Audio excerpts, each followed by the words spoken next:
Verónica, el tema ahora tiene que ver con la reforma judicial, pero hay novedades. Hay ¿Y cuáles novedades, son? exactamente. Empezó en agosto, ¿te acordás? Sí, claro. Cuando el presidente Alberto Fernández presentó el decreto que creaba este comité de expertos encargado de analizar la situación del Poder Judicial, del Ministerio Público, del Consejo de la Magistratura. Se conocen algunos detalles, 800 páginas de este informe. El comité de expertos, que recordemos, entre otros 11 juristas destacados, está integrado por Leonard Lañán, Carlos Veraldi, Hilda Kogan, que fue ministra de la Corte Suprema, el doctor Gil Domínguez también. Bueno, muchos los juristas y especialistas que trabajaron en este tema, en algunos se pusieron de acuerdo, en otros hubo disidencias, pero finalmente hay un dictamen que está obviamente evaluando el presidente junto a la ministra de Justicia, Marcela Lozardo, y también Vilma Ibarra, la secretaria legal y técnica. Algunos detalles para tener en cuenta. En principio, se conocen que hubo muchas recomendaciones, obviamente, y aspectos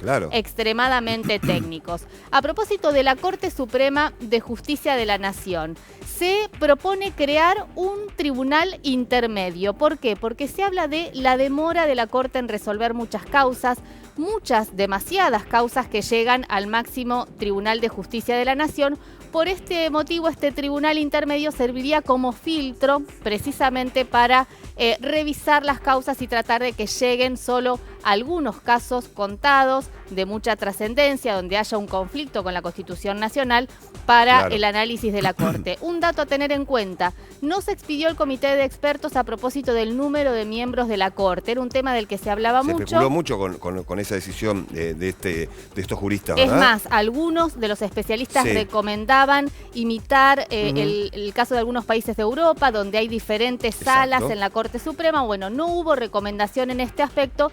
Tengamos en cuenta que además era muy polémico y hay quienes dicen que las reacciones de la Corte tenían que ver con la posibilidad de que la sugerencia fuera ampliar el número de ministros. ¿Qué pasa con la Oficina Anticorrupción? Otro tema. Vos sabés que la Oficina Anticorrupción ya no es querellante en muchas causas. Esta es una decisión que tomó Félix Croix, el titular de la Oficina Anticorrupción, pero en este caso coincide con las sugerencias del Comité de Expertos, que le están recomendando al Gobierno Nacional que no intervenga en causas penales, que en caso de que haya una causa penal, que la deriven al Ministerio Público, que las deriven a la justicia.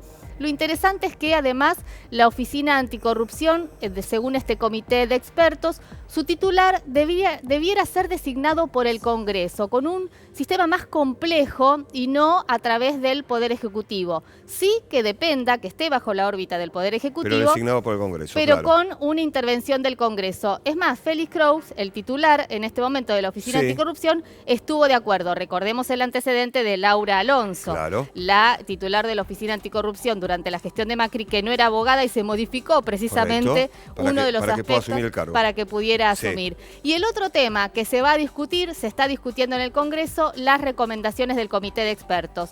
El Ministerio Público, el procurador, hoy interino Eduardo Casal, Rafecas, el juez, esperando la posible designación, si es que avanza precisamente su pliego. La recomendación es que el mandato se acorte a 5 años, prorrogable por 5 años más. Coincide con el proyecto que se está debatiendo precisamente en el Congreso Nacional. Y otro dato, otra recomendación del Comité de Expertos, que la designación del procurador sea con mayoría absoluta de la Cámara de Senadores. La mitad más uno de los integrantes de la Cámara puedan designar entonces a quien es el procurador. Bien, Vero, gracias. Seguimos en minutos.